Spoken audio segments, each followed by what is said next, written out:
একদিন একজন গরিব লোক রাস্তায় 10টি টাকা পেল। সে ভাবতে লাগলো, এই 10 টাকায় কি কেনা যাবে। সারাদিন এই 10টি টাকার চিন্তায় সে সময় নষ্ট করে ফেলল। পরে সেই 10 টাকা ফেলে দিল। সে বলল, হে আল্লাহ, এই 10 টাকার জন্য আমি আজ সকাল থেকে আপনাকে একবারও স্মরণ করিনি। সেই সব লোক আপনাকে কিভাবে স্মরণ করে যাদের লাখ টাকা আছে?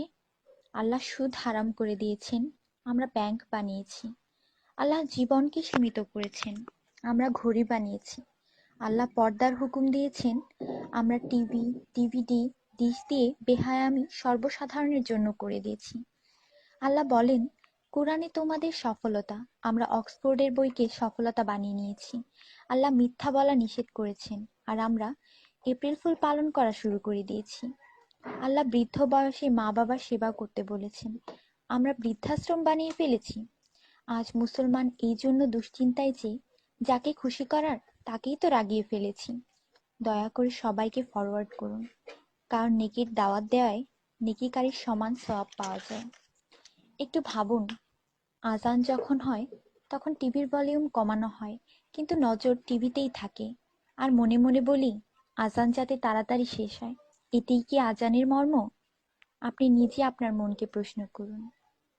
আজানের জবাব দেওয়ার চেষ্টা করুন, যাতে মৃত্যুর পর কালিমা তাইয়্যিবা আমাদের নসিব হয়। অনুরোধ, এই মেসেজটি সবার কাছে পৌঁছে দিন। বন্ধুরা, আমাদের দাওয়াতে যদি কেউ না আসে, আমরা রাগান্বিত হই। আল্লাহর পক্ষ থেকে আমাদের জন্য প্রতিদিন 5 বার দাওয়াত আসে, আর আমরা নামাজ পড়ি না। তাতে কি আল্লাহ আমাদের উপর রাগান্বিত হন না? এটি শুধু মেসেজ না, বাস্তবতা। দয়া করে নামাজ আদায় করুন এবং অন্যকেও উৎসাহিত করুন।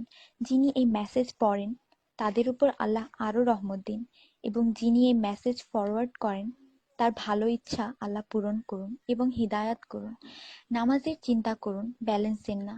আজান শুনে উঠুন রিংটোনের মতো। কোরআন মনোযোগ দিয়ে পড়ুন, এসএমএস পড়বার মতো। জীবন সবসময় থাকবে না নেটওয়ার্কের মতো। নামাজ ত্যাগ করা মানে আল্লাহকে রাগান্বিত করা। ফজর 6 মিনিট, জোহর 15 মিনিট, আসর 8 মিনিট, মাগরিব 10 মিনিট, এশা 18 মিনিট, মোট 57 মিনিট। 80% লোক এই মেসেজ ফরওয়ার্ড করে না। দয়া করে আপনি করুন। আল্লাহ সবার মঙ্গল করুন। আমিন।